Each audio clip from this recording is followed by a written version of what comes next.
নির্বাচন বয়কটের আহ্বান ইতিমধ্যে জানিয়েছে, এবং এটা তো স্বাভাবিক, এটা তো বয়কটের আহ্বান জানানো লাগে না। আওয়ামী লীগের মতো একটা বৃহৎ দলকে ছাড়া যদি আপনি নির্বাচন করেন, সেটা তো নির্বাচন হলোই না। এবং একটা আওয়ামী লীগের মতো একটা ঐতিহ্যবাহী বৃহৎ দলকে ছাড়া নির্বাচন করলে যে নির্বাচন হয় না, সেটার প্রমাণ আমাদের সময় আছে। আমরা যে সকল দলকে ইনক্লুড করতে পারি নাই, সেটার জন্যই তো 5ই আগস্ট, তাই না? কিন্তু সুতরাং কিন্তু তাতে তো আপনাদের কিছু হয়নি। আপনারা তো 14 সালে কমপ্লিট করলেন 5 কি বছর, কি 18 বলেন, সালে কমপ্লিট করলেন 5 কি বছর। বলেন আপনি? তাদের কিছু হয় নাই? আপনি কি মনে করেন একজন রাজনৈতিক ব্যক্তির জীবনে শুধুমাত্র নির্বাচন জেতা, এমপি হওয়ার, মন্ত্রী হওয়া, গাড়িতে পতাকা ওরা, এটাই জীবনের সফলতা? তাতে পৃথিবীর এত বড় পরিবর্তন আসতো না। পৃথিবীর বেশিরভাগ পলিটিশিয়ান যাদের নাম আপনি ইতিহাসের বইয়ে পড়েন, তারা কি কেউ মন্ত্রী ছিলেন না, এমপি ছিলেন না, তাদের গাড়িতে পতাকা উঠেছে। Politician is a different breed. আপনি আজকে নির্বাচন করে যে ঠিক মতো করতে পারতেন, আজকে আওয়ামী লীগের অবস্থা হয় নাকি? আমাদের গায়ে কেউ একটা টোকা দিতে পারে নাকি? আপনি মনে করেন অসম্ভব? বঙ্গবন্ধু কন্যা জননেত্রী শেখ হাসিনার হাতে যদি 2024 সালের নির্বাচনে বিএনপি, আওয়ামী লীগ সকলে মিলে নির্বাচন করতো, এবং সেই নির্বাচনে আওয়ামী লীগ জিতে আসতো, আলহামদুলিল্লাহ। যদি নাও জিততো, কথার কথা বলছি, ধরেন যদি বিএনপি জিতে আসতো, বাংলাদেশের মানুষ বলতো যে শেখের বেটি ক্ষমতায় থেকে দেখিয়ে দিয়েছেন কিভাবে একটা সুষ্ঠু, নিরপেক্ষ, গ্রহণযোগ্য নির্বাচন করা লাগে। তিনি বাংলাদেশের মানুষের আধ্যাত্মিক নেতা হতেন। আপনি কি বলেন? আধ্যাত্মিক নেতার থেকে বেশি ক্ষমতা কার আছে? আরে ভাই, প্রধানমন্ত্রী তো গোনা লাগে।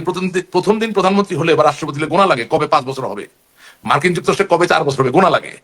কিন্তু যিনি আধ্যাত্মিক নেতা, তার কি গোনা লাগে নাকি দিন? তার যতদিন বুকে শ্বাস, ততদিন তার ক্ষমতা। এটাই বাস্তবতা। আমরা তো আধ্যাত্মিক নেতা হওয়ার যে সুযোগ, সেটা হারিয়ে ফেলেছি। এবং আজকে যত যা কিছুই বলেন, আজকের যে সংকটময় অবস্থা, এটা কি শুধু আওয়ামী লীগকে আঘাত করছে? না, এটা তো আমি মনে করি বিএনপির একজন প্রগতিশীল মানুষ, যিনি হয়তো বা কোনদিন এমপি হবেন না, মন্ত্রী হবেন না, কিন্তু সুন্দর একটা দেশ চান, তাকেও আঘাত করছে। বিএনপির একজন উচ্চ মধ্যবিত্ত অথবা শ্রমজীবী মানুষ, যার স্বপ্ন যে তার সন্তান একদিন কোনো না কোনো একভাবে বিদেশে গিয়ে দুটো পড়ালেখা করবে, আপনার মতো বিদেশে পাড়ি জমিয়ে ভালো থাকবে, তার স্বপ্ন কি আঘাত করছে না?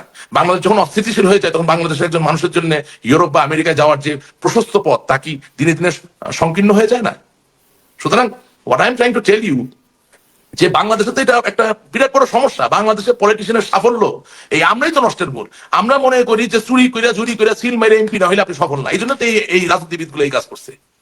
বাংলাদেশের কোন পলিটিশিয়ান যদি গম চুরি না করতে পারে, চাল চুরি না করতে পারে, যদি কয়েক দানে কয়েক হাজার কোটি টাকা না বানাইতে পারে, তাকে কেউ পাত্তা দেয় না। তো আমাদের দোষ। আমাদের দেশের জনগণ যদি বোঝার চেষ্টা করতো যে রাজনীতিবিদ বলতে কি বুঝায়, তাহলে তো এই দেশের আজকে এই অবস্থা হইতো না। আপনি ইংল্যান্ডে আছেন, বলেন না জন মেজর কোথায়, কি গাড়ি চড়ে, কোন বাড়িতে থাকে, খুঁজে পাবেন। But he has played his role. হ্যাঁ, মার্গারেট থ্যাচার কোথায় আছে? ব্যারোনেস থ্যাচার, মার্গারেট থ্যাচার, জি জি, উনি ওনার কাজ করে চলে গেছে। মাইকেল হেজেলটাইন, কিংবদন্তি পররাষ্ট্রমন্ত্রী যুক্তরাজ্যের, কোথায় উনি? বলেন। যিনি যুক্তরাজ্যের ঐক্যের যে সোনালী স্তম্ভ পার্লামেন্টে স্থাপিত আছে, সামনে রাখা আছে স্পিকারের সামনে, একবারই মেরে ভেঙে ফেলছিল প্রতিবাদ করতে গিয়ে। সেই মাইকেল হেজেলটাইন কোথায়? মার্গারেট থ্যাচার মানে মারা গেছে নাকি? মার্গারেট না, থ্যাচার বলছি কথা, কোথাও তাকে খুঁজে পাওয়ার দরকার নেই, কারণ তিনি রাজনীতিবিদ। তার যেটুকু করার দরকার ছিল অতটুকু করে তিনি একেবারে নির্লিপ্ত ভাবে মিশে গেছেন। সো এই জিনিস তো বাংলাদেশে তৈরি হয় নাই। আপনি মনে করেন বাংলাদেশে হইলো আপনি আপনার অরিজিনাল সেলফ থাকা মানে হচ্ছে আপনি বিপদগ্রস্ত। ধরেন আপনার অনুষ্ঠানে এসে দুটো কথা আমি বলি, তারপরে যে শারমিন চৌধুরী একজন আছেন, যিনি আগে ডিবিসিতে ছিলেন, তার নিজে, তার সেখানে আমি কথা বলি। খন্দকার ইসমাইল সাহেব খুবই আওয়ামী মনা, মুক্তিযোদ্ধা মনা, ওনার কোনো প্রোগ্রাম করি, আমার ভালো লাগে, সবার সাথে কথা বলতে পারে। প্রবলেম হচ্ছে কি, যে আমি একজন মানুষ, আমি গণতন্ত্রের কথা বলি, আমি আমার মনের কথাটা বলার পরে আমার দলের, বললাম না, কিছু নেতা, যারা নেতা হয়েছে জনগণের দ্বারা না, যারা নেতা হয়েছে আশীর্বাদে, তারা লোক লাগাই দিচ্ছে পিছনে, হুমকি দিচ্ছে, জানে মেরে ফেলবো, এন করবো, তেন করবো। তো সেখানে রাজনীতির গুণগত মানের উন্নয়নটা কিভাবে হবে বলেন? কিভাবে সম্ভব? It's just not possible. এবং বিলিভ ইউ মি, আপনারা একটা জিনিস খেয়াল করতেছেন না, যে জামাত ইসলামীর উত্থানটা মূলত কোথায় হচ্ছে? এই শহর অঞ্চলে ইতিমধ্যেই আগে যে ইজম ভিত্তিক রাজনীতি ছিল, সেটা ব্যাপক পরিবর্তন হয়ে গেছে। কারণ আওয়ামী লীগ বিএনপির কাছ থেকে মানুষ যা চায় সেটা সবসময় পাচ্ছে না। পরিবর্তনটা ধীরে হচ্ছে, কিন্তু হচ্ছে। আওয়ামী লীগকে বুঝতে হবে, আমার দলকে বুঝতে হবে যে সময় পরিবর্তিত, আমাদের রাজনীতিও পরিবর্তিত হতে হবে। বিএনপিকে বুঝতে হবে সময় পরিবর্তিত, ওনাদের রাজনীতি পরিবর্তন আসতে হবে। আচ্ছা, এই সময়ের পরিবর্তন বলতে কি আপনি বলতেছেন যে আসলে এই জেন জির একটা প্রভাব আছে, সুতরাং এই অবশ্যই পুরাতন মানসিকতা দিয়ে, এবং এটা আওয়ামী লীগ বিএনপি উভয় দলের ক্ষেত্রে প্রযোজ্য, যে পরিবর্তন হতে হবে? শুনেন, লক্ষ বছর আগে মনুষ্য সভ্যতার তো উৎপত্তি হয়নি, হয়েছে মাত্র 5,500 বছর আগে মিশরীয় সভ্যতা দিয়ে। কিন্তু মানুষের উদ্ভব তো তারও আগে, লক্ষ লক্ষ বছর আগে, ঠিক আছে না? তখন মানুষের সবচেয়ে বড় হাতিয়ার বা অস্ত্র ছিল কি? কাষ্ঠ এবং প্রস্তর দ্বারা তৈরি করা বর্ষা। অর্থাৎ তিনি শিকার করার জন্য লোহার ফলাও ব্যবহার করতে পারতেন না, তিনি পাথরের ফলা ব্যবহার করতেন, ঘষে ঘষে পাথরকে চোখা করতেন এবং তার পেছনে একটা কাঠ কোনোভাবে চামড়া বা কোনো কিছু দিয়ে বেঁধে সেটা দিয়ে শিকার করতে যেতেন। ঠিক আছে, এটা ছিল তার মূল হাতিয়ার।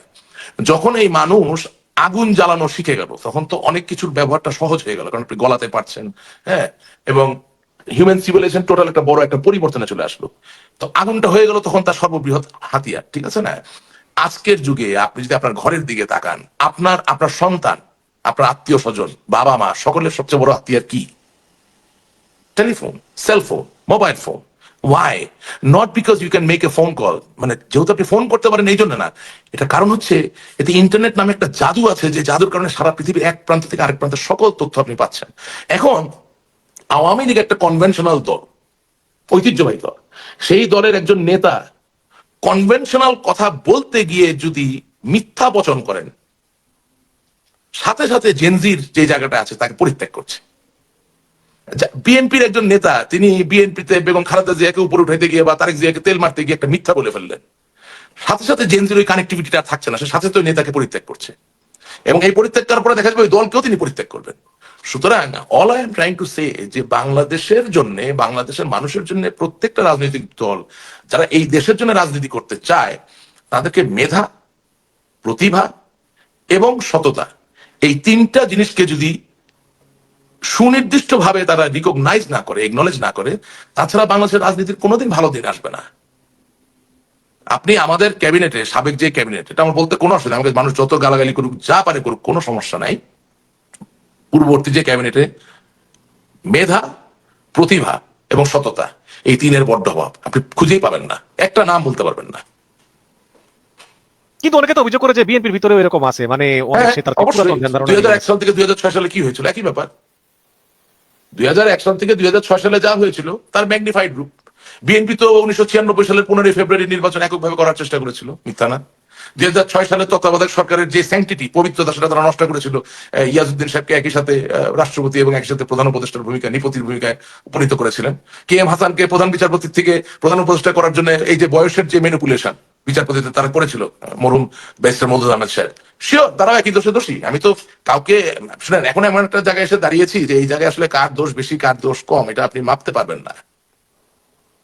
কিন্তু আমরা আমরা আমরা দেখলাম যে আসলে আওয়ামী লীগ নির্বাচনে অংশ নিতে দেওয়া হবে না, সেক্ষেত্রে আমেরিকা বা পশ্চিমারা তেমন একটা গা করতেছে কোনো না, রিয়াকশন তারা নাই, কোনো কোনো রিয়েকশন রিয়াকশন নাই, শুধু ভারত বলতেছে যে ইনক্লুসিভ ইলেকশন। এবং এবং আপনি অনেকবার বললেন যে শেখ হাসিনার কোনো বিকল্প নাই। অবশ্যই আপনি আওয়ামী লীগ করেন, আপনি অবশ্যই বলবেন আপনি শেখ হাসিনার প্রতি আপনার অবশ্যই আস্থা আছে। কিন্তু আমরা যখন দেখি যে মানবাধিকার লঙ্ঘনের দায়ে মৃত্যুদণ্ড প্রাপ্ত, আবার যখন দেখি যে 832 ভরি স্বর্ণ তার ব্যাংকের লকারে, আবার যখন শুনি যে অডিওতে একজন কর্মী বলতেছে যে আপা আমাদেরকে যারা মেরে ফেলেছে আমরাও তাদেরকে মেরে ফেলবো, তখন শেখ হাসিনা বললেন যে এগুলো না বইলা কাজ কইরা দেখাও।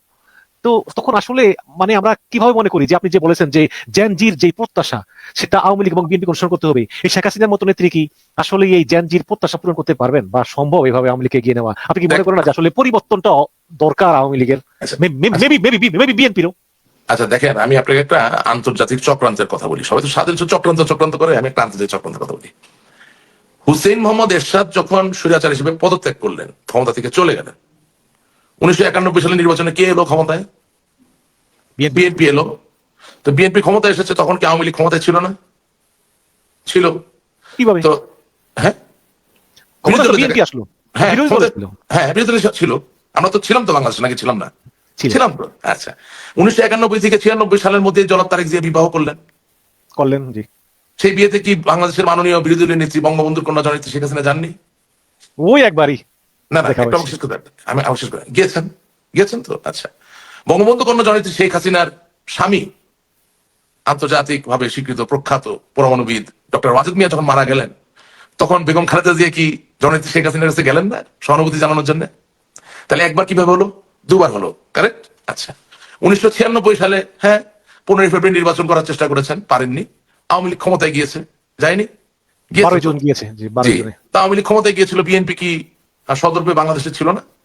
বেগম খালেদা জিয়া কি বাংলাদেশে ছিলেন? তো আচ্ছা, এর মাঝে অনেকগুলো মিথস্ক্রিয়া হয়েছে, হয় নাই যে তা না, আমি বলতে পারবো। ঠিক একইভাবে 2001 সালে বিএনপি ক্ষমতায় গেল, খুব খারাপ হয়েছে। বিএনপি ক্ষমতায় যাওয়ার পরে পূর্ণিমার মতো অনেক অসহায় বোনদেরকে সারা বাংলাদেশে তারা ধর্ষণ করেছে, নির্যাতন করেছে। It's a great political failure and crime. আমি আবার বলছি, এটা রাজনৈতিক ব্যর্থতা এবং এটা একটা অন্যায়। এবং জনাব তারেক জিয়া সাহেব, বেগম খালেদা জিয়া, ওনারা এই অন্যায়গুলোর বিরুদ্ধে কোনো শক্ত অবস্থান বিএনপি নিতে পারেন নাই। তাহলে প্রশ্ন আসতে পারে যে ওনারা কি চেয়েছিলেন এরকম হবে, নাকি তারা ঠেকাতে পারেন নাই? একটু ইম্পর্টেন্ট জায়গা একটু শেষ করতে হবে প্লিজ। তাহলে কি দেখলেন? 91, 96, 2001 বিএনপি আসে, আওয়ামী লীগ আসে, বিএনপি আসে, আওয়ামী লীগ আসে। বাংলাদেশের রাজনীতির চিরকালের ক্ষতি হয়ে গেল 2001 সালের, আসলে 2004 সালের 21শে আগস্ট। আবার বলছি, বাংলাদেশের চিরস্থায়ী চিরকালের ক্ষতি হয়ে গেল 2004 সালের 21শে আগস্ট। এখন এই যে গ্রেনেড হামলা হলো, এই গ্রেনেড হামলা দিয়ে যে মাননীয় প্রধানমন্ত্রী, তৎকালীন বিরোধী নেত্রী, সাবেক প্রধানমন্ত্রী, বাংলাদেশ আওয়ামী লীগের সভানেত্রী বঙ্গবন্ধুর কন্যাকে যে হত্যা করার চেষ্টা করা হলো, আপনি কি মনে করেন না যে এই হত্যাকাণ্ডের চেষ্টা যদি সঠিক তদন্তটা তখন হয়ে যেত, তাহলে চিরকালের এই যে ব্যবধান, আজকে আমরা একে অপরের সাথে সামনে দাঁড়াতে পারছি না, এটা কি তৈরি হতো? কোনোদিন তৈরি হতো না। এখন আপনি বিচার করলেন না কেন ঠিক মতো? এই প্রশ্ন যদি আপনি করেন, তাহলে প্রশ্নের উত্তর হবে হয় আপনি নিজেই গ্রেনেড ফুটিয়েছেন, অথবা যে গ্রেনেড ফুটিয়েছে তার গ্রেনেড ফোটানোতে আপনি খুশি হয়েছেন। রাইট? সো প্রবলেমটা হচ্ছে যে, এবং আপনি অবশ্যই জজ মিয়া নাটকের কথা আপনার মনে আছে? না না, আমি জজ মিয়া নাটক গেলে তো ছোট হয়, আমি কোনো জজ মিয়া নাটকে যাচ্ছি না। জজ মিয়া নাটক এগুলো কোনো বিষয়ই না। গ্রেনেড ফুটেছে বঙ্গবন্ধু কন্যাকে হত্যা করার জন্য, বিচারের দায়িত্ব বাংলাদেশের প্রধানমন্ত্রীর। অত লম্বা করবেন না, তাহলে কোনো সমস্যার সমাধানই করতে পারবেন না। সেটাই তো বললাম যে তদন্তটা যদি ঠিক মতো হতো, বিচারটা যদি ঠিক মতো হতো, তাহলে কি আজকে এই সমস্যা থাকতো না তো। যারাই বুদ্ধি করেছে, যারাই মনে করেছে যে বঙ্গবন্ধু কন্যাকে হত্যা করে চিরকাল ক্ষমতায় থাকা যায়, এটা কি হয় নাকি? আসলে ইটস এ ইম্পসিবল আইডিয়া। আমরা যে 15 বছর ধরে জামাত ইসলামী বা ইয়েকে যে মামলা দিয়ে মানে বিভিন্ন ভাবে চেষ্টা করলাম, শেষ পর্যন্ত কি আমরা দমাতে পারলাম? এখন আমরা সারাদিন শুধু বলছি জঙ্গিদের, তো 15 বছর কি বসে বসে আঙুল তুলছি আমরা? তখন জঙ্গি তৈরি হয়েছে কোথেকে? একটা মানুষ জন্মাইতেও তো 9 মাস লাগে ভাই। তো একটা জঙ্গি যদি তৈরি হতে হয় তার টাইম লাগে। তাহলে ধরেন 15 বছর আগে যদি আপনি 30 বছর বয়স্ক একটা ছেলে, যাকে আপনি জঙ্গি বলে চিহ্নিত করার চেষ্টা করছেন, তার বয়স ছিল 15, তাহলে আমি কি করলাম? যেই জঙ্গির বয়স 25, 15 বছর আগে তার বয়স ছিল 10, তাহলে আমি কি করলাম? আজকে যেই সেনাবাহিনীকে আমি দোষ দিচ্ছি, যেই সেনাবাহিনীর একজন সম্মানিত কর্মকর্তা আজকে মেজর, তিনি 15 বছর আগে তার বয়স ছিল 16, তাহলে আমি তাকে কি দেখালাম, কি শেখালাম, কি বোঝালাম যে তিনি আজকে আসার পরে আমার প্রতি সংহতি বা আমার কর্ম প্রক্রিয়ার প্রতি তার কোনো সম্মান বা আস্থা নাই?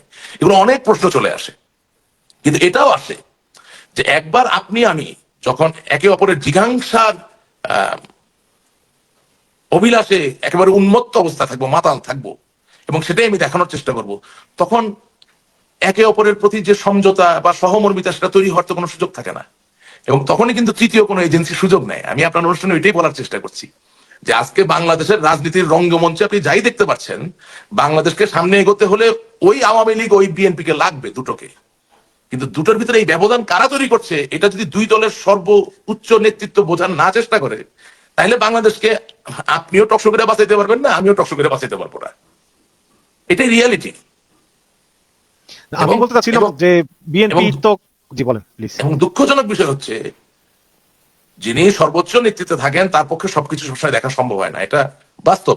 একজন মানুষ তো, কিন্তু সততার মূল্য কোথায়? যে ওনার অধীনস্থ যারা থাকবেন তারা প্রয়োজন হলে তার নেতার পা ধরে বলবে যে আপনি এটা করবেন না, এটা ভুল হচ্ছে। সেই বলার কোনো লোক নাই। কতগুলা তেলবাজ, ফালতু, আজে বাজে লোক দিয়া এই দলগুলার দ্বিতীয় স্তর ভরে গেছে।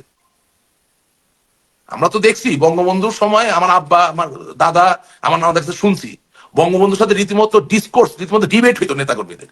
এটাই ওনার শক্তি। হ্যাঁ, উনি সবার নেতা, উনি যা বলবেন তাই হবে, কিন্তু তার নেতারা গিয়ে তার সাথে কথা বলে তার সাথে তর্ক বিতর্ক করতে পারতো যে বঙ্গবন্ধু এটা করবেন, এটা করবেন না, মুজিব ভাই এটা করবেন, এটা করবেন না, এটা করা উচিত, এটা করা উচিত না।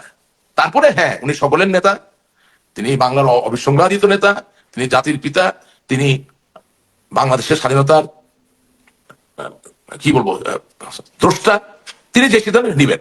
প্রবলেম হচ্ছে যে বাংলাদেশের পরবর্তী সময়ে এই দলগুলোর যারা সর্বোচ্চ নেতৃত্বে আছেন, তাদের পা ধইরা বা হাতে ধইরা বা তাদের কাছে অনুরোধ করেও বিনয়ের সাথে কোন বক্তব্যের সাথে দ্বিমত পোষণ করার কোনো লোক তৈরি হয় নাই। কতগুলো আজে বাজে লোক তৈরি হয়েছে। এবং এখনো আপনি যখন এই দলগুলোর ভালোর জন্য, এই দলের নেতাগুলোদের জন্য কোনো সত্য বচন করবেন, যখনই মনে হবে যে ওই দ্বিতীয় শ্রেণীর আজে বাজে নেতাদের বিরুদ্ধে যাচ্ছে কথাগুলো, তারা মনে করে এটা আওয়ামী লীগের বিরুদ্ধে যাচ্ছে।